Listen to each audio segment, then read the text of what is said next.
Everyone, thanks for joining. Of course, here with David to give people an insight of what we're going to be doing.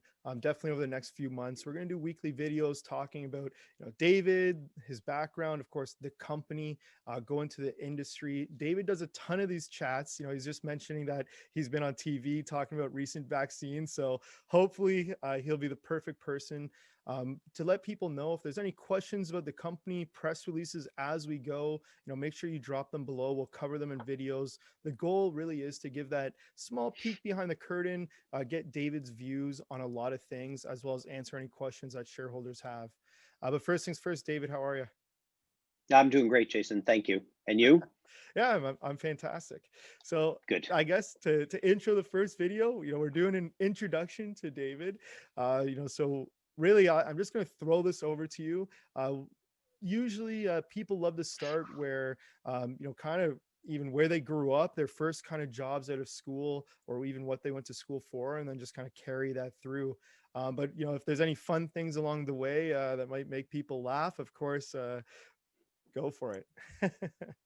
So I grew up in Boston. Actually, started my career, studied my bachelor's degree from small liberal arts outside of Boston called Clark University. So I'm quite accustomed to the snow that you're experiencing now, uh, big blizzard and all. So I had a great childhood there. Loved that environment with all the academia around, all the students coming and going. Really fun place to grow up. So that's kind of where things started for me. I have a bachelor's in biology, so my science background started early on, and then I was excited. I did a fair amount of lab work and research also up in Boston. As part of my degree, I did some research in school, but also summer jobs. Worked in immunology. Believe it or not, it was a long time ago. So the immunology meant things very different from what it means today. But I did some really cool stuff with electron microscopy at the time, studying how T cells actually get themselves going. So my interest in this space goes back a long time. I've been back and forth between the U.S. and Israel. My career started actually in a bunch of different high-tech environments where I worked on some programming. I didn't really have any training in programming, but I enjoyed the science of computers as well. So I actually worked in econometric forecasting, worked on the first small desktop computers that were being brought out to economists to help them model what might happen. And I had a lot of my clients were government clients, so got to work with the CIA and the Department of Defense a long, long time ago. So it was very, very cool experience there as well. And then at some point, I went back to school, got my master's degree in business, Columbia, New York. And from there, started working at Pfizer. I was actually thinking about banking and pharmaceuticals. Those were the two industries that I was interested in. It turned out banking, I think, had more to do with the fact that I was in New York. And when I really got down to what excited me and what interested me, it really came down to something that I think I share with probably most of, if not all of my colleagues in this industry, which is making a difference for people. Generally, you find that people who go into pharmaceuticals, healthcare, really want that in their career. And that was how I ended up at Pfizer, got a really amazing internship there. Worked for a great boss and did some really cool stuff, including I had the opportunity to do the first sales force expansion that Pfizer had done in many, many years. Pfizer was a completely different company. This is back in the early 90s, I guess. And we were getting ready to launch products in cardiovascular disease for hypertension, for cholesterol, and some people may have heard of Lipitor, a small product that I think peak sales hit close to 13 billion. So I had the opportunity to work on designing how that sales force would work. And that was part of my summer internship that turned into a full-time job. I actually shockingly ended up staying at Pfizer for 20 years. I did not anticipate that, but I had an amazing run there. I had the opportunity to work with some of the most incredible people that one could imagine. It was truly a great company at the time. I loved the people I worked with. I learned a ton, some incredibly smart people all around me. So it was really an amazing opportunity.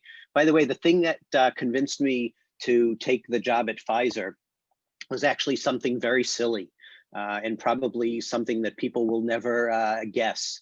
But I took the job because of the furniture. When I went in for my first interview, the office space, the furniture, all of it was pretty crummy. And I thought, for a company that's in healthcare, that's actually the right thing. So it was very basic, very simple. The desks were those old metal desks that were scratched, and I just thought, if they're putting their money in the right place, that's the place I want to be. And it proved to be true over the most of the following 20 years, where the money really didn't go to the wrong things. It went to reward people for sure, but it really went into the science. And I think it's why Pfizer is probably in the vaccine business today, and I would say leading the pack as well. Anyway, I did a bunch of things at Pfizer, did market research, marketing, sales, all sorts of different roles there. I started out in the US business, moved overseas, worked in Israel, launching products. Actually, the first product that I got involved with was one that many people may have heard of. It's called Viagra. And I was the second launch in the world. So the US launched first and Israel launched second. And I had the opportunity to launch probably one of the most incredible products, where I learned the phrase products sell themselves is the most untrue statement one can ever make. There's no such thing. No product sells itself, and it requires a lot of genius, a lot of smarts. And Pfizer had some absolutely incredible people. I could tell lots of good stories about blockbuster drugs that were created. In fact, we had a phrase at the time, blockbusters are made, bam.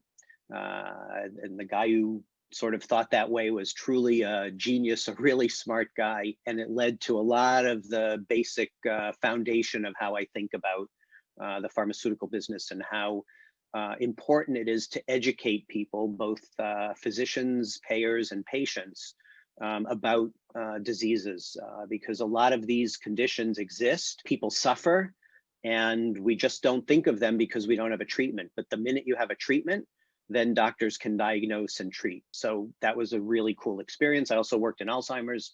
I worked in anti-infectives. I worked in pretty much every therapeutic area. Pfizer, of course, had everything at the time even. Yeah. So that was very cool. Yeah.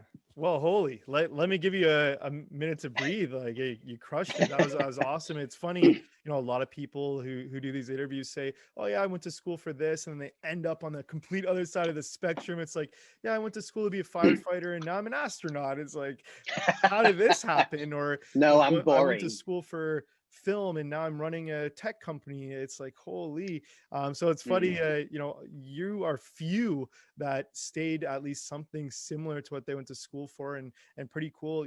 Very familiar with Pfizer. My dad works at GSK. I know we've mentioned that Oh, off camera, so very familiar with the yeah. process. And that's funny. You threw a curveball in there with the furniture. I was about to say, oh, they must have had some funky design. You must have like sat on something really comfortable. No, you just it was the It complete was the opposite. It was exact opposite. Exactly. Yeah.